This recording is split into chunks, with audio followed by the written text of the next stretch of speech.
ओम पुलिंगुटी निवासाय पद्मवासिनी समेताय कायसेन भूमिपतये नमः। बहुत समय पहले भगवान विष्णु अपनी दिव्य पत्नी देवी लक्ष्मी के साथ अपने महान वाहन गरुड़ पर सवार होकर पृथ्वी की यात्रा कर रहे थे। जब वे पवित्र ताम्रपर्णी नदी के ऊपर से गुजरे तो उनकी दृष्टि उसकी शांत जलधारा और उपजाऊ तटों पर पड़ी। उस सौंदर्य से मोहित होकर वे एक सुनहरे रेत के तट पर उतरे जहां उनका हृदय प्रेम और आनंद से भर गया। लेकिन उन्हें देखे बिना ऋषि नारद वहां उपस्थित थे। अपनी स्वाभाविक जिज्ञासा और शरारत के साथ वे सीधे देवी भूदेवी के पास गए और जो कुछ उन्होंने देखा था वह सब कह दिया। ये सुनकर भूदेवी के मन में ईर्ष्या और दुख उत्पन्न हुआ। वे वैकुंठ छोड़कर पाताल लोक में चली गयी। उनके आशीर्वाद के बिना पृथ्वी बंजर हो गई, नदियां सूख गईं, फसलें नष्ट हो गईं और जीवन मुरझाने लगा। ये देखकर देवता भयभीत हो गए और उन्होंने भगवान विष्णु से करुणा की याचना की। करुणामय प्रभु ने उनके दुख का कारण समझा और भूदेवी को सांत्वना देने पाताल लोक की ओर प्रस्थान किया। अपार प्रेम से उन्होंने कहा, लक्ष्मी और तुम दोनों मेरे लिए एक समान हो। तुम दोनों मेरी दिव्य करुणा के स्वरूप हो। इन वचनों को सुनकर भूदेवी का हृदय पिघल गया।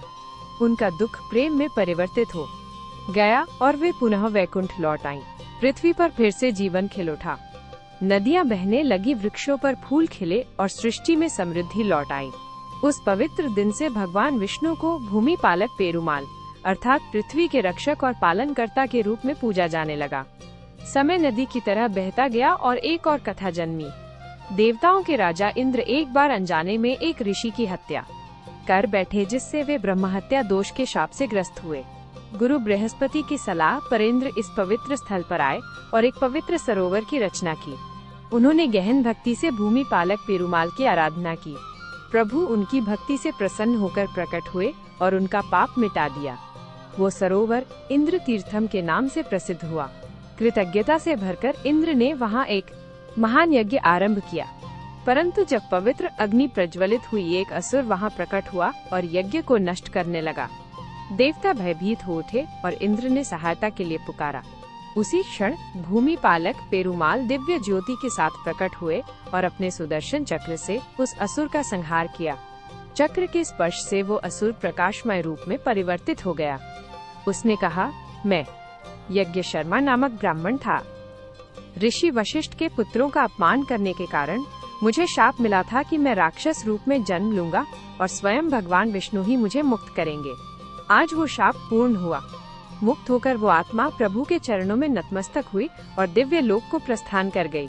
इंद्र ने प्रसन्नता पूर्वक अपना यज्ञ पूरा किया और भूमि पालक पेरुमाल की पवित्र चरण वंदना की। उस प्रभु की जो पापों को मिटाते हैं, संतुलन को पुनः स्थापित करते हैं और श्रद्धा से भक्ति करने वालों को आशीर्वाद प्रदान करते हैं। थिरुकोडूर का यह पवित्र मंदिरन तिरुपति के 9 दिव्य तीर्थों में से एक है। ये स्थान बुध ग्रह से संबंधित माना जाता है, जो बुद्धि और स्पष्टता का प्रतीक है। यहाँ श्रद्धा से पूजा करने पर ज्ञान, आत्मविश्वास, सफलता और शांति की प्राप्ति होती है। ये भ्रम को दूर कर समझ को प्रबल बनाता है। आइए माई टेम्पल यात्रा के साथ नवतिरुपति यात्रा में सम्मिलित हों। चलिए थिरुकोडूर की इस दिव्य भूमि में पहुँचे भूमि पालक पेरुमाल के समक्ष नमन करें और उनके प्रकाश, ज्ञान और अनंत कृपा से भरे आशीर्वाद को प्राप्त करें।